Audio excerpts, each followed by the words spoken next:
આજના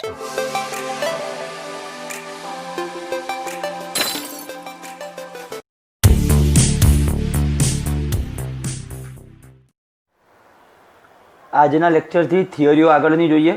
ઘર્ષણ એટલે શું?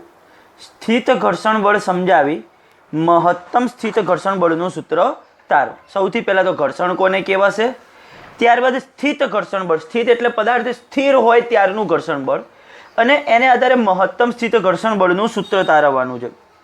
હવે આપણે કોઈ પણ પદાર્થ જો બીજા પદાર્થની સપાટી ઉપર હોય, જેમ કે અત્યારે આ પેન આ ચોપડાની સપાટી ઉપર રહેલ છે, એટલે ટૂંકમાં આ પેન અને આ કાગળનો સંપર્ક થયેલો છે.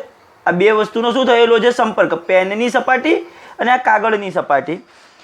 જે અસરને કારણે આ બે વચ્ચેની સાપેક્ષ ગતિ અવરોધાતી હોય, સાપેક્ષ ગતિ શું થતી હોય? અવરોધાતી હોય, મંદ પડતી હોય, તે અસરને શું કહેવાશે? ઘર્ષણ. કેટલીક પરિસ્થિતિ, આ તો અત્યારે આટલું બરોબર છે કે આ ગોળાકાર પદાર્થ છે એટલે આમ તરત જ સરકી જાય છે અને આમ તરત જ ગબડે છે આની ઉપર, બરોબર છે. પણ ધારો કે કોઈ એકદમ આમ સપાટી હોય બીજી પણ, તો આમ એવું જરૂરી નથી કે એની ઉપર આમ સરકે જ, એની ઉપર ગતિ કરે જ. ચલો હું વ્યાખ્યા લખતો જઈશ એટલે ખબર પડશે. બે પદાર્થો વચ્ચેની સંપર્ક સપાટી પર, બે પદાર્થો વચ્ચેની સંપર્ક સપાટી પર થતી સાપેક્ષ ગતિ જે અસરને કારણે અવરોધાય, જે મંદ પડે છે, તે અસરને ઘર્ષણ કહે છે. આ ઘર્ષણની એક સાદી વ્યાખ્યા છે. બે પદાર્થો વચ્ચેની સંપર્ક સપાટી પર થતી સાપેક્ષ ગતિ જે અસરને કારણે મંદ પડે, તે અસરને આપણે શું કહીશું? ઘર્ષણ કહીશું. હવે તમને સ્થિત ઘર્ષણ બળ સમજવું છે, એના માટે આપણે એક પરિસ્થિતિનો વિચાર કરીએ. ધારો કે આ ટેબલની સપાટી, એના ઉપર ધારો કે આ એક એમ દળનો પદાર્થ, એમ દળનો પદાર્થ કેવી સ્થિતિમાં હતો? સ્થિર સ્થિતિમાં હતો. પદાર્થનું દળ છે એમ. હવે કોઈ પણ પદાર્થ હોય તો એ નીચે તરફ શું લગાડે? એનું વજન બળ, ગુરુત્વાકર્ષણ બળ અથવા વજન બળ mg. ન્યૂટનની ગતિના ત્રીજા નિયમ અનુસાર આપણે એવું શીખ્યું, પદાર્થ આ સપાટી ઉપર નીચે તરફ વજન બળ લગાડે તો સપાટી પણ પદાર્થ ઉપર એક બળ લગાડતી હોય, એ ઉપર તરફ હોય. હવે એ પદાર્થને અને સપાટીને લંબ થયું એટલે આપણે આ બળને લંબ બળ કહીશું. લંબ બળ n, લંબ બળ n, બરોબર છે. કોઈ પણ પદાર્થ, અત્યારે ધારો કે ચોપડો છે તમારી સામે, ચોપડામાં હું લખ્યો ચોપડો આ ટેબલ ઉપર મેં મૂકેલો છે, તો શું થતું હોય? આ ચોપડા દ્વારા ટેબલ ઉપર એનું વજન બળ નીચે તરફ લાગતું હોય, તો આ ટેબલની સપાટી દ્વારા ચોપડા ઉપર લંબ બળ ક્યાં લાગતું હશે? ઉપર તરફ લાગતું હશે. ફાઇનલ ખબર પડે છે? પાક્કું? હવે હું ધારો કે આ પદાર્થ ઉપર F બળ આ દિશામાં લગાડું છું, બાહ્ય બળ છે, એક વધારાનું બળ છે. તેમ છતાં જો આ પદાર્થ હજી ખસતો ન હોય, જો પદાર્થ સ્થિર રહેતો હોય, તો એનો મતલબ એવો થાય કે આ બંનેની સપાટી પાસે અહીંયા એની વિરુદ્ધ દિશામાં, આ બળની વિરુદ્ધ દિશામાં કોઈક એક બળ લાગતું હશે. તે કયું બળ હશે? સ્થિત ઘર્ષણ બળ Fs. સ્થિત ઘર્ષણ બળ Fs હશે. તો અને તો જ આ પદાર્થ ખસતો હોય નહીં, નહીતર તો આ બાહ્ય બળને કારણે એ ગતિ કરવાની શું કરી દે? શરૂઆત કરી દે. ચલો હું તમને હજી બીજા એક ઉદાહરણ દ્વારા સમજાવવાની કોશિશ કરું. તમે એવું વિચારો કે આ કોઈક એક ટેબલની સપાટી છે, કોઈક એક આમ ખરબચડી થોડી સપાટી છે, અને એના ઉપર મેં આ વજનદાર એક લોખંડનો પદાર્થ રાખેલો છે. અત્યારે એવું વિચારવાનું છે, તમારે કેટલીક એઝમ્પશન, ધારણાઓ ધારવાની છે કે એક લોખંડનો પદાર્થ છે. જો તમે ક્લાસમાં હો ને તો હું તમને બતાવું આ બધી વસ્તુને. અથવા તમારા ઘરે, ચલો તમે વિચારો તમારા ઘરે ભોંયતળિયું હશે સપાટી, અને એના ઉપર ધારો કે એક વજનદાર પલંગ છે, બેડ હશે, પલંગ હશે. આપણા ક્લાસની અંદર વિચારીએ તો બેન્ચીસ હશે કે જેની ઉપર ધારો કે બે વિદ્યાર્થી બેઠા છે, બરોબર છે. હવે એ બેન્ચીસ દ્વારા પહેલા તો વજન બળ ક્યાં લાગતું હશે? નીચે ભોંયતળિયા ઉપર. અને ભોંયતળિયા દ્વારા બેન્ચીસ ઉપર બળ ક્યાં લાગતું હશે? ઉપર તરફ. જેને જ કારણે બેન્ચીસ આમ સપાટી ઉપર આમ ઉપર નીચેની ગતિ કરતી નથી. જો નીચેનું બળ વધી જાય mg, તો એ આમ અંદર ઘૂસી જાય, ભોંયતળિયાની અંદર ઘૂસી જાય. કેમ? બળને કારણે તો હંમેશા ગતિ થાય, તો આ નીચે જતું રહે. જો લંબ બળ વધી જાય તો આ તો બેન્ચીસ ભોંયતળિયા જેમ ઉપર હવામાં ઉડવા લાગે. આવું તો થતું નથી. એનો મતલબ આ બે બળ કેવા હશે? હંમેશા સમાન મૂલ્યના અને વિરુદ્ધ દિશાના. હવે ધારો કે આ બેન્ચીસ ઉપર અથવા તો પલંગ ઉપર કે મારા ઘરે બેડ ઉપર હું આમ બળ લગાડું છું, ધારો કે મેં થોડું બળ લગાડ્યું, તમે જ્યાં આગળ ભણતા હો તમે વિચારજો, તમે ધારો કે તમારા ઘરે તિજોરી છે, પલંગ છે, એના ઉપર આમ થોડું બળ લગાડો, થોડો ધક્કો મારો, તમે બળ લગાડ્યું. હવે આપણે જો બળ લગાડીએ તો પદાર્થ ગતિ કરવો જોઈએ, પણ નથી થતી ગતિ, એ હજી સ્થિર જ છે. તો એનો મતલબ શું થયો? તમારા જેટલા જ મૂલ્યનું બળ વિરુદ્ધ દિશામાં ક્યાંક લાગતું હશે. તમે આના ઉપર ધારો કે અત્યારે મારા હાથ દ્વારા હું આમ બળ લગાડું છું, તેમ છતાં ગતિ નથી કરતો, તો એનો મતલબ મારે એવો સમજવો પડે કે આ બાજુથી બીજું કોઈક એક બળ લાગી રહ્યું છે. જે કયું બળ હશે? તો કે આ બંનેની સંપર્ક સપાટી વચ્ચે લાગતું ઘર્ષણ બળ હશે. તો તમને ટૂંકમાં ખબર પડી કે ઘર્ષણ બળ કઈ રીતે ના લાગે. ચલો ફરીથી એક વખત, પહેલા તો ઘર્ષણ કોને કહેવાશે? બે પદાર્થો વચ્ચેની સંપર્ક સપાટી પર થતી સાપેક્ષ ગતિ જે અસરને કારણે મંદ પડે તે અસરને ઘર્ષણ કહે છે. ચલો હવે આની કેટલીક ધારણાઓ ધારી લઈએ. આકૃતિમાં દર્શાવ્યા મુજબ ધારો કે એમ દળનો એક પદાર્થ ટેબલની સમક્ષિતિજ સપાટી પર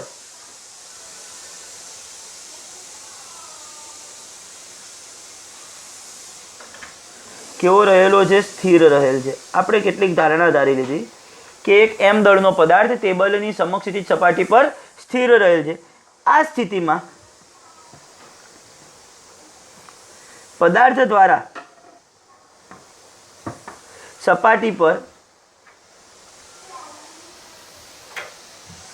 વજન બળ W બરાબર mg કઈ દિશામાં લાગે છે? અધો દિશામાં. અધો દિશાને દર્શાવું તો આમ નીચે તરફ. આ સ્થિતિમાં આ પદાર્થ દ્વારા સપાટી ઉપર વજન બળ mg અધો દિશામાં લાગે છે. જ્યારે સપાટી દ્વારા પદાર્થ પર લંબ બળ n કઈ દિશામાં? ઉર્ધ્વ દિશામાં લાગે છે. માટે એક વસ્તુ તો નક્કી થઈ કે n બરાબર mg. શા માટે? તો કે પદાર્થ આમ ઉપર નીચેની તો ગતિ કરતો નથી, પદાર્થ હજી ટેબલની સપાટી ઉપર જ છે. તો એનો મતલબ n અને mg તો કેવા હશે? સરખા હશે. તો હંમેશા હવે આપણે કોઈ પણ દાખલા ગણીશું ને એની અંદર નીચે તરફનું વજન બળ સંપર્ક સપાટી દ્વારા લંબ રૂપે લાગશે. સંપર્ક સપાટી દ્વારા. હવે કેટલીક વખતે તમને શું હશે? આમ ધારો કે ક્રોસની અંદર ઢાળ આપ્યો હશે, જેમ મેં અહીંયા ઢાળ દર્શાવ્યો. હવે પદાર્થ અહીંયા રહેલો હોય આમ ટેબલની ઉપર આમ, તો વજન બળ તો હંમેશા અધો દિશામાં જ લાગે, આમ લાગે. અધો દિશા એટલે એક્ઝેક્ટ નીચે તરફ. પણ લંબ બળ કઈ રીતે ના લાગશે? આ સપાટીને લંબ રૂપે એટલે આમ લાગશે લંબ બળ. ખબર પડી છે કેમ? એવું નથી કે આમ પરસ્પર વિરુદ્ધ જ થાય ઉપર નીચે. વજન બળ હંમેશા, ધારો કે તમે આમ વિચારો આ ઢાળ છે કોઈક એક જગ્યાનો, એ ઢાળ ઉપર એક આ વાહન આમ આવી રહ્યું છે નીચે આમ, તો એનું વજન બળ તો હંમેશા અધો દિશામાં પૃથ્વીના કેન્દ્ર તરફ, એક્ઝેક્ટ અધો દિશા એટલે આમ ઉપર નીચેની લાઈન. બરોબર છે? જ્યારે લંબ બળ n એ સંપર્ક સપાટીને લંબ રૂપે લાગે. આ સંપર્ક સપાટી છે એને લંબ રૂપે લાગશે. અત્યારે તો સંપર્ક સપાટી આમ સીધી હતી એટલે આમ ઉપર તરફ લાગ્યું, તો n બરાબર mg.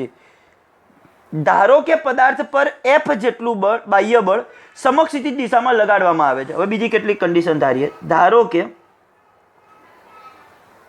પદાર્થ પર F જેટલું બાહ્ય બળ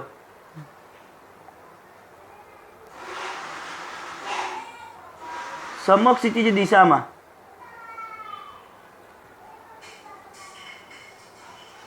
લગાડવામાં આવે છે. તેમ છતાં પદાર્થ જો સ્થિર રહેતો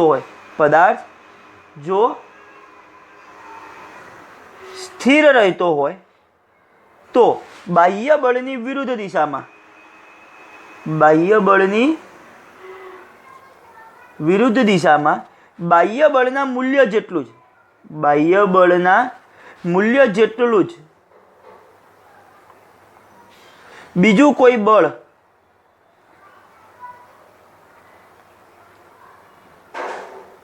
પદાર્થ પર લાગતું હોય છે, જે પરિણામી બળને કેવું કરે છે? શૂન્ય કરે છે. આ બળને સ્થિત ઘર્ષણ બળ કહે છે. આ બળને કયું કહે છે? સ્થિત ઘર્ષણ બળ કહે છે, જેને એફએસ વડે દર્શાવાય છે. ફાઇનલ ખબર પડશે સ્થિત ઘર્ષણ બળ કયું આવ્યું. ધારો કે પદાર્થ ઉપર આપણે એફ જેટલું બાહ્ય બળ સમક્ષિતિજ દિશામાં લગાડીએ છીએ, તેમ છતાં પદાર્થ જો સ્થિર રહેતો હોય, હવે જો મેં આમ બળ લગાડ્યું આ બાજુ તો પદાર્થ આમ ગતિ કરતો હોવો જોઈએ આ બાજુ, તેમ છતાં જો આ પદાર્થ સ્થિર રહેતો હોય તો એનો મતલબ એવો નીકળે કે બાહ્ય બળના મૂલ્ય જેટલું જ અને બાહ્ય બળની વિરુદ્ધ દિશામાં બીજું કોઈક એક બળ પદાર્થ પર લાગતું હોય છે, જે પરિણામી બળને કેવું કરે છે, શૂન્ય કરે છે. આ બળને સ્થિત ઘર્ષણ બળ કહે છે, જેને એફએસ વડે દર્શાવાય છે. તો એનો મતલબ એવો કે શું પદાર્થ ઉપર સ્થિત ઘર્ષણ બળ લાગતું જ હોય આખો દિવસ? ના. તો આપણે જેવું આ બળ લગાડવાની શરૂઆત કરીએ એવું આ બળ લાગવાની શરૂઆત થાય. જો હું આ બળ ન લગાડું ને આપણે એમ કે આ ઘર્ષણ બળ લાગતું જ હોય તો આ બળની અસર હેઠળ પદાર્થ આમ ગતિ કરવો જોઈએ. તમે એવું વિચાર્યું, આપણે એવું કીધું કે આ લગાડ્યું ત્યારે આ લાગ્યું. જો શું આ લાગતું જ હશે કાયમ? તો કે ના, એવું નથી હોતું. સ્થિત ઘર્ષણ બળ લાગતું નથી હોતું. જેવું બાહ્ય બળ લગાડવાની શરૂઆત થાય કે એવી જ તરત જ સ્થિત ઘર્ષણ બળ લાગવાની શરૂઆત થાય આપોઆપ. કેમ? જો હું આ ન લગાડતો હોઉં અને આ લાગતું જ હોય તો આનો મતલબ એવો થાય પદાર્થ આમ ગતિ કરવો જોઈએ આ બળની અસર હેઠળ, પણ આ પણ લાગતું હોતું નથી. જ્યારે પદાર્થ પર બાહ્ય બળ લગાડવામાં આવે છે ત્યારે સ્થિત ઘર્ષણ બળ ઉત્પન્ન થાય છે. જ્યારે પદાર્થ પર બાહ્ય બળ લગાડવામાં આવે છે ત્યારે સ્થિત ઘર્ષણ બળ ઉત્પન્ન થાય છે. જેમ જેમ બાહ્ય બળનું મૂલ્ય વધારતા જઈએ, જેમ જેમ બાહ્ય બળનું મૂલ્ય વધારતા જઈએ તેમ તેમ સ્થિત ઘર્ષણ બળનું મૂલ્ય પણ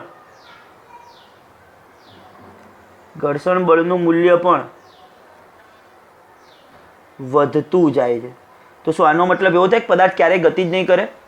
ધારો કે આ પદાર્થ આનું મૂલ્ય વધારતા જાવ, આનું મૂલ્ય પણ વધતું જાય, આ વધારતો જાવ, આ વધતું જાય, અને જો કાયમ માટે 0 ને 0 રહે તો પદાર્થ ક્યારેય ગતિ જ ના કરે. તો એનો મતલબ એવો થયો કે બાઇક ક્યારે હલે નહીં, આપણા ઘરમાં જે તિજોરી લાવી હતી એ ક્યારે હલે નહીં, પલંગ હલે જ નહીં ક્યારે. એવું શક્ય નથી, એવું પણ શક્ય નથી. આ વધારતો જવું, આ વધતું જાય, વધારતો જવું, વધતું જાય, હજી હલતો નથી. તમે આમ તમારા ધારો કે કેટલીક વાર આવો અનુભવ કર્યો, ખટારો છે રોડ ઉપર ઊભો છે, એક જણ ધક્કો મારે નથી હલતો, 2 જણ ધક્કા મારે નથી હલતા, પણ 5 જણ આવીને ધક્કો મારે તો હલી જાય. તો કેમ? એક જણે ધક્કો માર્યો ધારો કે આમથી એને ખટારાને, તો સામેથી એ રોડ અને એ ખટારાના ટાયર વચ્ચે એટલું ઘર્ષણ બળ લાગતું હોય આ બાજુ વિરુદ્ધ દિશામાં કે ન હલે. પણ કોઈક એક ક્ષણ એવી આવે કે તમારું બાહ્ય બળનું મૂલ્ય એટલું વધી જાય કે તરત જ એ ગતિ કરવાની શરૂઆત કરી દે. બરોબર છે? બાહ્ય બળના જે મૂલ્ય માટે પદાર્થ ગતિ કરવાની અણીપર હોય, તમે એવું વિચારો, મેં આ 1 ન્યૂટન લગાડ્યું, આ બાજુ 1 ન્યૂટન થયું, 2 ન્યૂટન લગાડ્યું, 2 ન્યૂટન થયું, હજી ગતિ નથી કરતો. પણ જેવું હું 2.1 કરીશ, જેવું 2 ની ઉપર સેજ વધારે અને તરત જ આ પદાર્થ આમ ગતિ કરવા લાગશે. તો એ વખતે અહીંયા આગળ જે ઓલું 2 ન્યૂટનનું લાગતું હતું ને, જે મહત્તમ, એને મહત્તમ સ્થિત ઘર્ષણ બળ કહીશું. ચલો વ્યાખ્યા કઈ રીતે ના લખાશે? બાહ્ય બળના જે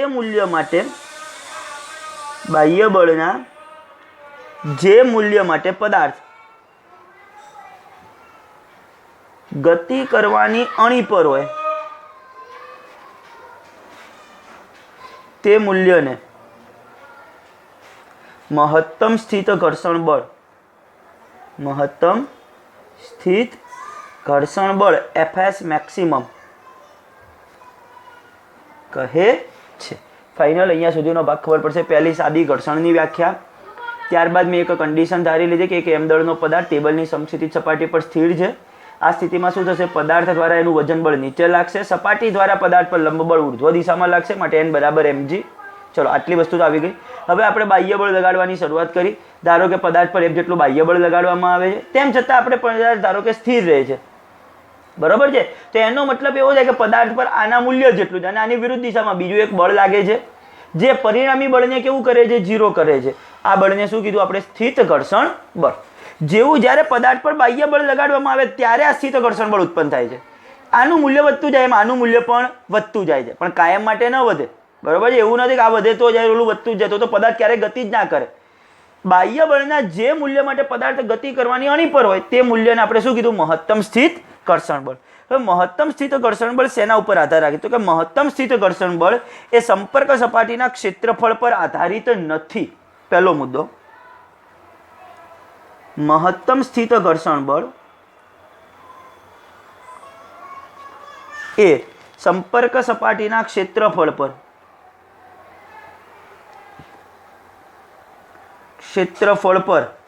આધારિત નથી. એવું નથી કે જેનું સંપર્ક સપાટીનું ક્ષેત્રફળ વધારે હોય એના ઉપર વધારે મહત્તમ સ્થિત ઘર્ષણ બળ લાગે, જેનું ઓછું હોય એના ઉપર ઓછું લાગે. હવે ધારો કે મેં રૂ મૂક્યું હોય અહીંયા આગળ, આમ બધી જગ્યાએ રૂ આમ ફેલાવીને, તો સંપર્ક સપાટીનું ક્ષેત્રફળ ઘણું બધું વધી ગયું હોય. ધારો કે ચોપડાના આટલા ભાગમાં રૂ મૂકી દઉં આમ પાથરીને રૂ, તો સંપર્ક સપાટીનું ક્ષેત્રફળ તો વધારે, પણ આમ સેજ અહીંયાથી ખાલી આમ હલાવીશ ને તો હલી જશે, તો મહત્તમ સ્થિત ઘર્ષણ બળ સાવ નહીં લાગતું હોય.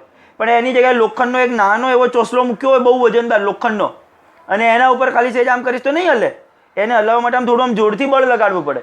ટૂંકમાં મહત્તમ સ્થિત ઘર્ષણ બળ એ સંપર્ક સપાટીના ક્ષેત્રફળ પર આધારિત નથી. મહત્તમ સ્થિત ઘર્ષણ બળ એ લંબ બળ n ના સમપ્રમાણમાં હોય છે. કોના સમપ્રમાણમાં? લંબ બળ n. હવે n બરાબર જ શું હોય છે? mg. ટૂંકમાં એ મહત્તમ સ્થિત ઘર્ષણ બળ એ પદાર્થના વજન બળના સમપ્રમાણમાં હોય છે. એ રીતે પણ કહી શકાય. બીજો મુદ્દો, મહત્તમ સ્થિત ઘર્ષણ બળ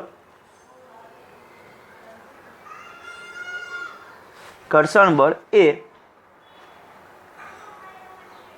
લંબ બળ n ના કેવા પ્રમાણમાં હોય છે? સમપ્રમાણમાં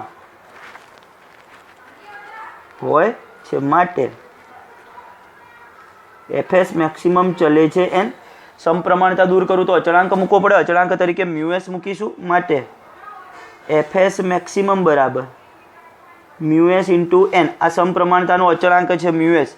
હવે n બરાબર જ શું લખાય? mg. આપણે સમીકરણ 1 માં આવ્યું હતું. ટૂંકમાં મહત્તમ સ્થિત ઘર્ષણ બળનું સૂત્ર આવ્યું Fs મેક્સિમમ બરાબર મ્યુએસ mg અથવા મ્યુએસ n. યાદ રાખવાનું, જ્યાં મ્યુએસ એ સ્થિત ઘર્ષણાંક છે. એને શું કહેવાય? સમપ્રમાણતાનો અચળાંક જ છે, પણ એને નામ કયું આપ્યું? સ્થિત ઘર્ષણાંક છે. સ્થિત ઘર્ષણાંકનો SI એકમ પૂછાય. આ પણ એક પ્રકારનું બળ જ છે અને આ પણ બળ છે. mg ને અહીંયા ભાગાકારમાં લઈ જાઓ તો બે બળ ન્યૂટન ન્યૂટન ઉડી જાય. તો મ્યુએસ એનો એકમ પરિમાણ રહિત, એકમ રહિત અને પરિમાણ રહિત. તમને કેટલીક વખત પરીક્ષામાં પૂછાય કે સ્થિત ઘર્ષણાંકનો SI એકમ ખાલી જગ્યા છે અને નીચે બધા એકમ આપ્યા હોય, મીટર પ્રતિ ન્યૂટન ને ન્યૂટન આ બધા આપ્યા હોય અને સાથે એક લખ્યું એકમ રહિત છે. તો એકમ રહિત એનું પારિમાણિક સૂત્ર પૂછાય તો m0 l0 t0. પરિમાણ રહિત છે. બરોબર છે. ચલો, મ્યુએસ નું મૂલ્ય કોના ઉપર આધાર રાખે છે? મ્યુએસ નું મૂલ્ય સંપર્ક સપાટીના પ્રકાર, એટલે કે સંપર્કની જે સપાટી છે એ કેવી છે? લીસી છે, ખરબચડી છે. સંપર્ક સપાટીના પ્રકાર, સંપર્ક પદાર્થોની જાત, એટલે સંપર્કમાં રહેલા બે પદાર્થો કયા દ્રવ્યના છે એ, અને તાપમાન પર આધાર રાખે છે. તાપમાન પર આધાર રાખે છે. મ્યુએસ નું મૂલ્ય કેટલું હોય છે? મ્યુએસ નું મૂલ્ય 0.01 થી 1.5 ના ગાળામાં હોય છે. મ્યુએસ નું મૂલ્ય કેટલું હોય છે? 0.01 થી 1.5 ના ગાળામાં હોય છે. સ્થિત ઘર્ષણાંક એ એકમ રહિત અને પરિમાણ રહિત છે. સ્થિત ઘર્ષણાંક એ એકમ રહિત અને પરિમાણ રહિત છે. જો પદાર્થ ગતિ કરતો ન હોય તો એનો મતલબ શું થતું હશે? જો પદાર્થ, આ MCQ માટે યાદ રાખવાનું, ગતિ કરતો ન હોય તો એના ઉપર લાગતું જે સ્થિત ઘર્ષણ બળ હશે Fs એ હજી કેવું હશે? તો કે less than or equal to Fs maximum. મહત્તમ સ્થિત ઘર્ષણ બળ કરતાં હજી કેવું હશે? ઓછું. આપણે હમણાં કીધું અહીંયા મહત્તમ સ્થિત ઘર્ષણ બળ 2 ન્યૂટન નક્કી કર્યું કે આના ઉપર મેં 1 ન્યૂટન લગાડ્યું, 1 લાગ્યું, 2 લગાડ્યું, 2 લાગ્યું. હજી પદાર્થ ગતિ કરતો નથી, પણ 2.1 લગાડ્યું ત્યારે આ ગતિ કરવાની શરૂઆત કરે છે. તો અહીંયા મહત્તમ સ્થિત ઘર્ષણ બળ Fs મેક્સિમમ કેટલું થયું હતું? 2 ન્યૂટન થયું હતું. 2 ન્યૂટન. હવે જ્યાં સુધી Fs નું મૂલ્ય 2 ન્યૂટન કે 2 ન્યૂટન કરતાં ઓછું હશે, Fs is less than or equal to Fs maximum હશે, ત્યાં સુધી પદાર્થ ગતિ કરતો નથી. એટલે કે પદાર્થ ગતિ કરતો ન હોય તે માટેની શરત કઈ છે? સ્થિત ઘર્ષણ બળ Fs is less than or equal to Fs maximum. Final દરેકને ખબર પડી જાય અહીંયા સુધીનો ભાગ ફાઇનલ. એક વખત બે વખત થિયરી વાંચશો તો વધારે ખ્યાલ આવશે. થિયરી સ્વરૂપ જ છે, પરીક્ષામાં પૂછાય. બીજું આને રિલેટેડ MCQ ઘણા પૂછાઈ શકે એવા છે, માટે આ થિયરી લખીને સમજાવું છું તમને લાઈવ લેક્ચરની જેમ. બરોબર છે? આજના લેક્ચરમાં મારે થોડુંક જ ભલે ચાલે, પણ તમને આ થિયરી પરફેક્ટ ખબર પડી છે કે શું છે ઘર્ષણ બળ. ચલો હવે ગતિક ઘર્ષણ બળ સમજાવી તેનું સૂત્ર તારવો. ચલો ગતિક ઘર્ષણ બળ કોને કહેવાશે? આપણે હમણાં શીખ્યા કે બાહ્ય બળનું મૂલ્ય મહત્તમ સ્થિત ઘર્ષણ બળ જેટલું હશે, મહત્તમ સ્થિત ઘર્ષણ બળ જેટલું, ત્યાં સુધી હજી પદાર્થ કેવો હશે? સ્થિર હશે. જ્યાં સુધી બાહ્ય બળનું મૂલ્ય મહત્તમ સ્થિત ઘર્ષણ બળ જેટલું થશે ત્યાં સુધી પદાર્થ સ્થિર. જેવું બાહ્ય બળનું મૂલ્ય મહત્તમ સ્થિત ઘર્ષણ બળ કરતાં વધી જશે એટલે પદાર્થ ગતિની શું કરશે? શરૂઆત કરશે. ધારી લઈશું કે v વેગથી ગતિ કરશે. એટલે હવે એવું દર્શાવ્યું છે કે આ v વેગથી ગતિ કરશે. એ વખતે એની ગતિની વિરુદ્ધ દિશામાં જે બળ લાગતું હોય ને ઘર્ષણ બળ, એને ગતિક ઘર્ષણ બળ Fk વડે દર્શાવાય છે. શેના વડે દર્શાવાય છે? ગતિક ઘર્ષણ બળ Fk વડે દર્શાવાય છે. જ્યારે પદાર્થ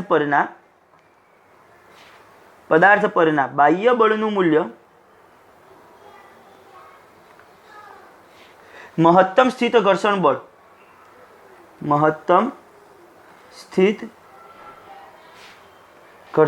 જેટલું હોય ત્યારે પદાર્થ કેવો હોય છે? હજી સ્થિર હોય છે. જ્યાં સુધી આ મહત્તમ સ્થિત ઘર્ષણ બળ જેટલો થશે ત્યાં સુધી તો સ્થિર થશે. જ્યારે બાહ્ય બળનું મૂલ્ય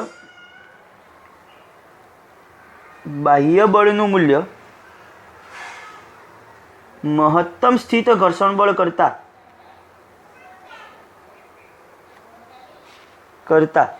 વધી જાય ત્યારે પદાર્થ બાહ્ય બળની દિશામાં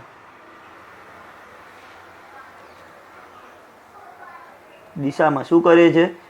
ગતિ કરે છે. પદાર્થની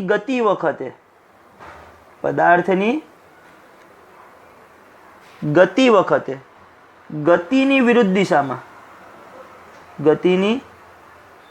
વિરુદ્ધ દિશામાં ઉદ્ભવતા ઘર્ષણ બળને કયું કહીશું આપણે? ગતિક ઘર્ષણ બળ કહે છે. જેને શેના વડે દર્શાવાય છે? Fk વડે દર્શાવાય છે. જ્યારે બાહ્ય બળનું મૂલ્ય મહત્તમ સ્થિત ઘર્ષણ બળ કરતાં વધી જાય ત્યારે પદાર્થ બાહ્ય બળની દિશામાં ગતિની શું કરશે? શરૂઆત કરશે. એટલે ધારો કે આ દિશામાં એ ગતિ કરી રહ્યો છે તો એ વખતે એની ગતિની વિરુદ્ધ દિશામાં ઉદ્ભવતા ઘર્ષણ બળને આપણે કયું કહીશું? ગતિક ઘર્ષણ બળ, જેને Fk વડે દર્શાવાય છે. તો હવે આ ગતિક ઘર્ષણ બળ પણ સંપર્ક સપાટીના ક્ષેત્રફળ પર આધારિત નથી. ગતિક ઘર્ષણ બળ એ પદાર્થના વેગ પર પણ આધારિત નથી. એ પણ ખાલી શેના સમપ્રમાણમાં હોય છે? લંબ બળ એના સમપ્રમાણમાં હોય છે. એના માટેના મુદ્દા ગતિક ઘર્ષણ બળ સંપર્ક સપાટીના ક્ષેત્રફળ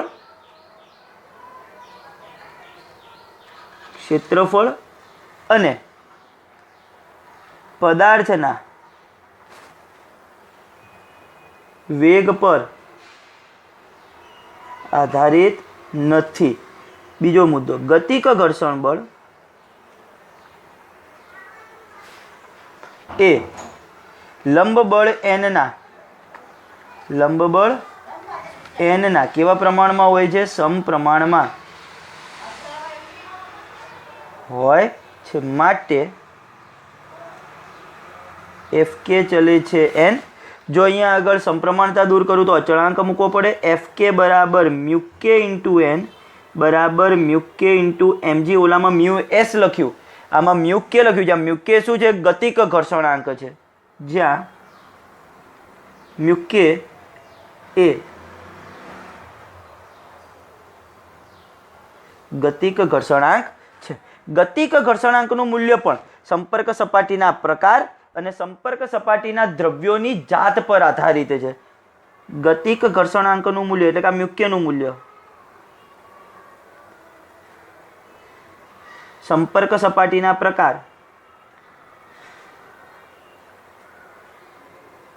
અને સંપર્ક પદાર્થોના દ્રવ્યોની જાત સંપર્ક પદાર્થોના દ્રવ્યની જાત પર આધારિત છે. ઓલાની અંદર તાપમાન આવતું હતું, આમાં તાપમાન આવતું નથી. ફાઇનલ ખબર પડશે દરેકને અહીંયા સુધીનો ભાગ. ચલો હવે દાખલાઓ માટે અને એના માટેના કેટલાક મુદ્દા તમને કહું. જ્યારે પદાર્થ ગતિ કરતો હોય ત્યારે, જ્યારે પદાર્થ ગતિ કરતો હોય ત્યારે શું થશે?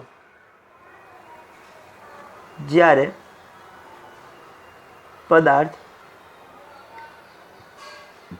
ગતિ કરતો હોય ત્યારે, હવે ત્યારે પદાર્થની અંદર જે પ્રવેગ હશે એ કેટલો હશે? ત્યારે પ્રવેગ એ બરાબર સૂત્ર કયું થશે? એફ માઇનસ એફ કે અપોન એમ. આટલો પદાર્થની અંદર પ્રવેગ હશે. કેમ? આપણે ખરેખર બળનું સૂત્ર શું થાય? એફ બરાબર એમ એ.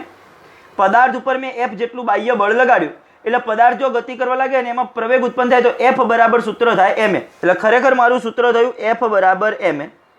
પણ આટલું બળ હું લગાડું છું એટલે શું ખરેખર મને આટલો પ્રવેગ મળે જ છે?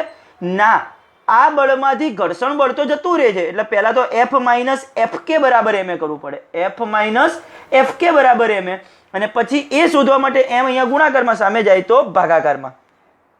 જો બાહ્ય બળ શૂન્ય થઈ જાય તો એ બરાબર માઇનસ એફ કે અપોન એમ જેટલા પ્રતિ પ્રવેગથી પદાર્થ શું થઈ જશે? ધીમે ધીમે સ્થિર થઈ જશે.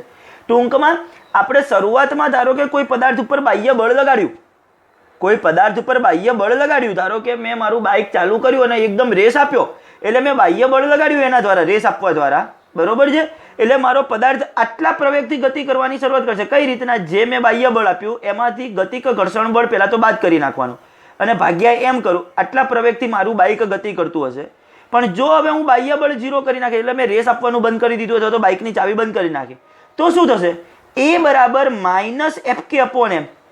કેમ? તો કે હવે શું થાય છે?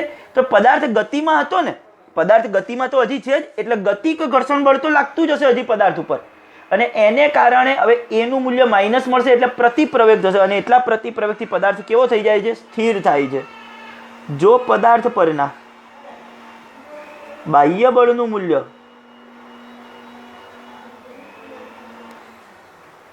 શૂન્ય થઈ જાય તો પદાર્થ એ બરાબર માઇનસ એફ કે અપોન એમ જેટલા પ્રતિ પ્રવેગથી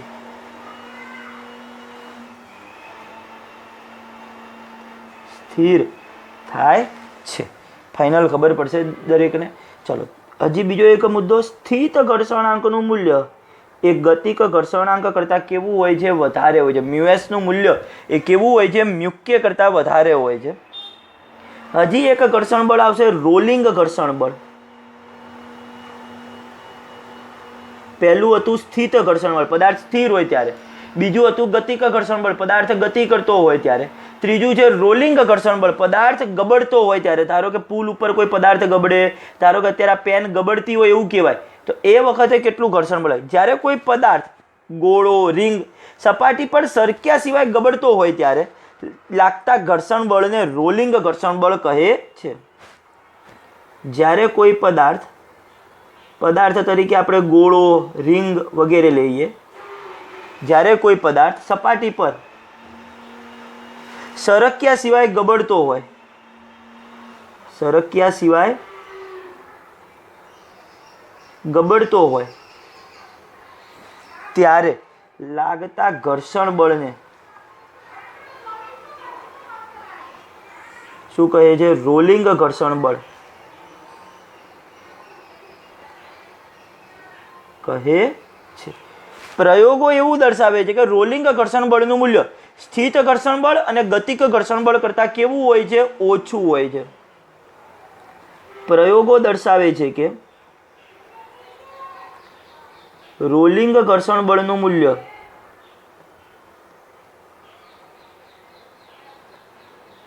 સ્થિત ઘર્ષણ બળ અને ગતિક ઘર્ષણ બળ કરતાં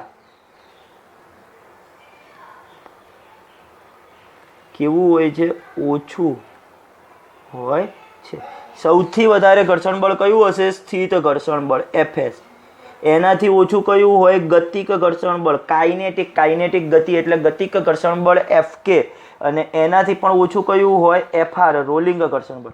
આ ગ્રેટર ધેન છે એટલે આ સૌથી મોટું, આ એનાથી ઓછું ના એનાથી ઓછું. ઊંધું કર્યું તો Fr less than Fk less than Fs એટલે સૌથી ઓછું રોલિંગ ઘર્ષણ બળ, એનાથી થોડું વધારે ગતિક ઘર્ષણ બળ, એનાથી થોડું વધારે સ્થિત ઘર્ષણ બળ.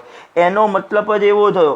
ચલો હજી આગળ ઊંધું લખું તો Fr less than Fk less than Fs. એનો જ મતલબ એવો થયો કે રોલિંગ ઘર્ષણાંક એ ગતિક ઘર્ષણાંક કરતાં ઓછો અને સૌથી વધારે મૂલ્ય કોનું હોય? સ્થિત ઘર્ષણાંકનું. μr less than μk less than μs. યાદ રહેશે આટલું અહીંયા સુધીનો ભાગ. ચલો હવે એક્ઝામ્પલની આપણે શરૂઆત કરીએ પાછા સ્થિત ઘર્ષણ બળ, ગતિક ઘર્ષણ બળને રિલેટેડ અને પરિણામી બળને રિલેટેડ. પરિણામી બળ હંમેશા લેવું પડે. પ્રવેગી ગતિ માટે પદાર્થની પ્રવેગી F બરાબર ma, પણ F તરીકે કયું બળ લેવાનું? તો કે પરિણામી બળ. કયું બળ લેવાનું? પરિણામી બળ. હું એમ કહું કે મેં આ પદાર્થ ઉપર તો આની ઉપર મેં આમ બળ લગાડ્યું એટલે આ પદાર્થ પ્રવેગી ગતિ કરે, શું આનામાં F જેટલા જ મૂલ્યને આધારે પ્રવેગ મળે? ના. તો કે ઘર્ષણ બળને F માંથી પહેલા શું કરવું પડે? બાદ, અને એને આધારે મને પ્રવેગ મળે. તો આ વસ્તુ બહુ દાખલાઓની અંદર ઉપયોગમાં આવશે, એટલે જ મેં એને ખાલી આમ તમે જુઓ બધું બ્લુમાં આટલી વસ્તુને મેં બ્લેક અક્ષરે લખી. સમજાવવા શું માંગુ છું? ખરેખર આપણે સૂત્ર લખીએ F બરાબર ma, પણ F તરીકે શું લેવાનું? પરિણામી બળ. પરિણામી બળ કેટલું થશે? F માઇનસ Fk થશે. F માઇનસ Fk થશે. ફાઇનલ. ચલો આગળ હવે દાખલા જોઈએ. ચલો ઉદાહરણ નંબર 7 NCERT નો જ છે. બોક્સ અને ટ્રેનના તળિયા વચ્ચેનો સ્થિત ઘર્ષણાંક. એક બોક્સ અને ટ્રેનનું તળિયું, ટૂંકમાં ટ્રેનની અંદર કોઈક એક બોક્સ પડ્યું છે, એના તળિયા વચ્ચેનો સ્થિત ઘર્ષણાંક μs ની કિંમત કેટલી આપી છે? 0.15 μs હોય. ટ્રેનના તળિયા પર રહેલ બોક્સ સ્થિર રહે તે માટે ટ્રેનનો મહત્તમ પ્રવેગ શોધો. ધારો કે ટ્રેન આ દિશામાં જાય છે, આમ અહીંયા આગળ છે આમ, તો સ્વાભાવિક રૂપથી આ બોક્સ પણ ટ્રેન સાથે જ ગતિ કરતું, એટલે ટ્રેન જેટલો જ પ્રવેગ બોક્સનો કહેવાય. આ સ્થિર રહે તે માટે, સ્થિર રહે તે માટે આનો મહત્તમમાં મહત્તમ પ્રવેગ, જ્યાં સુધી આના ઉપર બળનું મૂલ્ય મહત્તમ સ્થિત ઘર્ષણ બળ જેટલું થશે, મહત્તમ સ્થિત ઘર્ષણ બળ જેટલું, ત્યાં સુધી પદાર્થ સ્થિર હશે. હવે મારે મહત્તમમાં મહત્તમ પ્રવેગ શોધવાનો, એટલે આનું મૂલ્ય કેટલું લેવાનું? Fs મેક્સિમમ જેટલું. પદાર્થની સ્થિર સ્થિતિ માટે, પદાર્થ તો બોક્સની સ્થિર સ્થિતિ માટે F બરાબર શું લેવું પડશે? Fs maximum. બાહ્ય બળનું મૂલ્ય મહત્તમ સ્થિત ઘર્ષણ બળ જેટલું થશે ત્યાં સુધી તો હજી સ્થિર જ રહેવાનો છે. જ્યારે આ બાહ્ય બળનું મૂલ્ય આના કરતાં સેજ વધી જાય ત્યારે એ ગતિ કરવાની શરૂઆત કરશે આ બોક્સ, ત્યાં સુધી તો સ્થિર જ રહેવાનું છે. હવે F બરાબર ma લખાય, પણ મેક્સિમમ બરાબર Fs મેક્સિમમ. પણ Fs મેક્સિમમનું સૂત્ર પાછું શું છે? μs into mg, μs into n અથવા તો μs mg.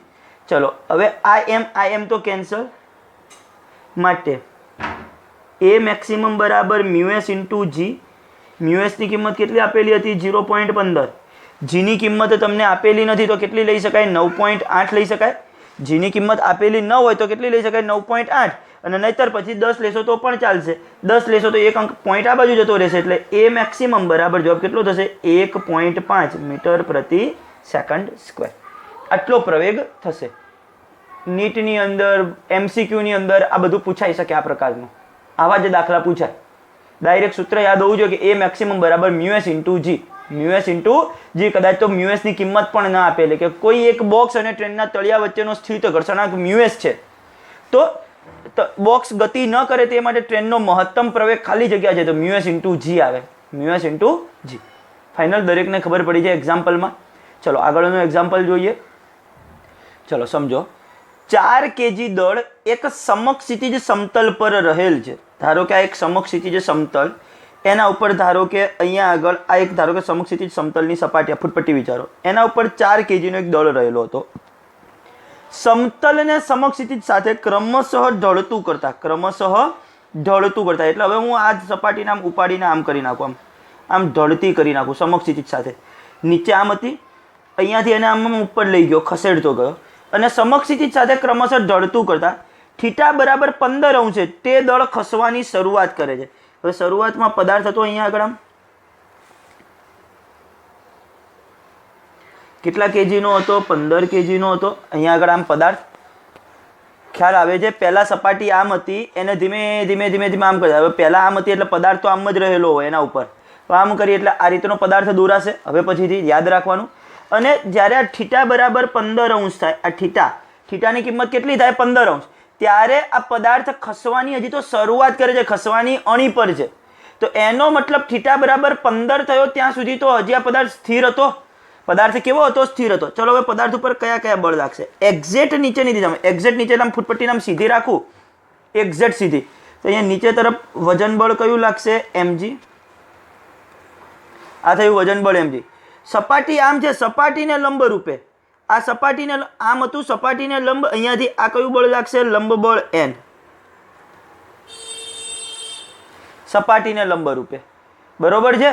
કમ્પ્લીટ ખબર પડી છે. ચલો હું અહીંયા યામાક્સ પદ્ધતિ આ રીતની વિચારું. હવે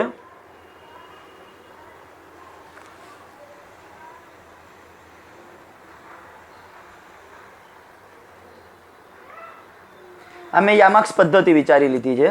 બરોબર છે? જો પદાર્થ ખસવાની શરૂઆત આમ જ કરશે તો એનો મતલબ એના ઉપર ઘર્ષણ બળ કઈ દિશામાં લાગતું હશે? આ દિશામાં લાગતું હશે. અહીંયા આગળ લાગતું હશે ઘર્ષણ બળ Fs. આ થયું ઘર્ષણ બળ આપણું Fs. ફાઇનલ ખબર પડે છે કઈ કઈ પરિસ્થિતિ અહીંયા દર્શાવી રહ્યા છીએ. ફરીથી એક વખત, હંમેશા વજન બળ mg કઈ દિશામાં લાગે? અધો દિશામાં, પૃથ્વીના કેન્દ્ર તરફ, એક્ઝેક્ટ અધો દિશામાં. બરોબર છે? લંબ બળ એને કઈ દિશામાં લાગે? સંપર્ક સપાટીને લંબ રૂપે. મારા શબ્દો ઉપર ધ્યાન આપજો. સંપર્ક સપાટીને લંબ રૂપે. આ સંપર્ક સપાટી છે, આને લંબ આમ થાય 90° ખૂણે. ઘર્ષણ બળ ક્યાં લાગે? પદાર્થની ગતિની વિરુદ્ધ દિશામાં. પદાર્થ આમ ગતિ કરવાનો છે તો ઘર્ષણ બળ આમ લાગતું હશે ત્યાં સુધી તો. બરોબર છે? હવે ચલો, આ ખૂણો θ થયો કયો? આ સમક્ષિતિજ અને આ ખૂણો. તમે આ જ પરિસ્થિતિ, આ આખી આકૃતિને અહીંયા આગળ આમ ઊંધી લઈ જાઓ ને તો આ ખૂણો પણ θ થાય. આ ખૂણો પણ કેટલો થશે? θ થશે. કઈ રીતના વિચારવાનું છે તમારે એ સમજાવું. ધારો કે ચલો હું તમને પેનની આ પોઈન્ટો દ્વારા સમજાવું. અત્યારે આ વસ્તુ છે, આમ અહીંયા આમ મેં ગોઠવેલી છે આ પેન અને પેન્સિલને. બરોબર છે? હવે તમારે એને અહીંયાથી આમ ને આમ રહેવા દઈએ. હવે આ તો શું ફરી જાય છે, તમારે એ પરિસ્થિતિને અહીંયા અને અહીંયા ગોઠવો ને તો એનો એ જ ખૂણો તમને એ જ રીતની આકૃતિ બને, આ બે વચ્ચેનો ખૂણો. એટલે તમારે હવે પછીથી યાદ રાખી લેવાનું, આ ખૂણો θ બને એ કન્ડિશનમાં. આ ખૂણો કેટલો બને? θ બને. તો હવે જે આ બળ લાગી રહ્યું છે એ કંઈક θ ખૂણે લાગે છે આ અક્ષ સાથે. તો આ ખૂણાની નજીકનો ઘટક એટલે આ કયો થશે? mg cos θ. અને આ કયો થશે? mg sin θ. આના બે ઘટક આમ વિચારાય, એક આમ mg cos θ અને આ થશે mg sin θ. ફાઇનલ ખબર પડી છે? મેં પદાર્થ ઉપર કોઈ બાહ્ય બળ લગાડ્યું નહોતું, મેં ખાલી એનો ખૂણો આમ બદલ્યો, એને કારણે એ ગતિ કરવાની શરૂઆત કરતો હતો. મેં ખાલી એ સંપર્ક સપાટીનો ખૂણો બદલી નાખ્યો, જે આમ સીધો હતો એની જગ્યાએ આમ ખૂણા ઉપર લઈ ગયો, એને ઢાળ કરી નાખ્યો, એટલે આ ગતિ કરવાની શરૂઆત કરતો હતો. અહીંયા કોઈ બાહ્ય બળ નહોતું લગાડ્યું. ટૂંકમાં અહીંયા વજન બળનો જ sin θ ઘટક, વજન બળનો sin θ ઘટક એ ઘર્ષણ બળને અવરોધશે, mg cos θ ઘટક એ લંબ બળને અવરોધશે, અને ત્યાં સુધી પદાર્થ કેવો રહેશે? સ્થિર રહેશે. ચલો, બ્લોકની સંતુલન સ્થિતિમાં, બ્લોકની સંતુલન સ્થિતિમાં શું થશે? mg sin θ બરાબર fs,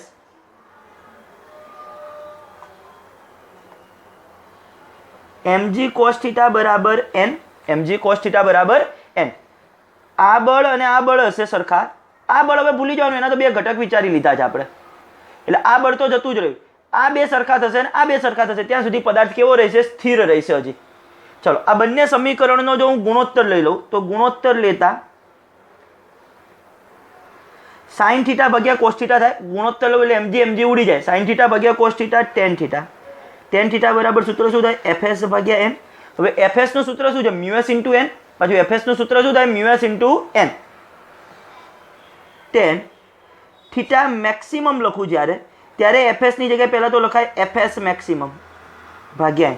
જ્યારે ખૂણાનું મૂલ્ય મહત્તમ થશે 15°, ત્યારે જ આ બળ મહત્તમ થશે અને ત્યારે જ ગતિ કરવાની અણી ઉપર આવે છે.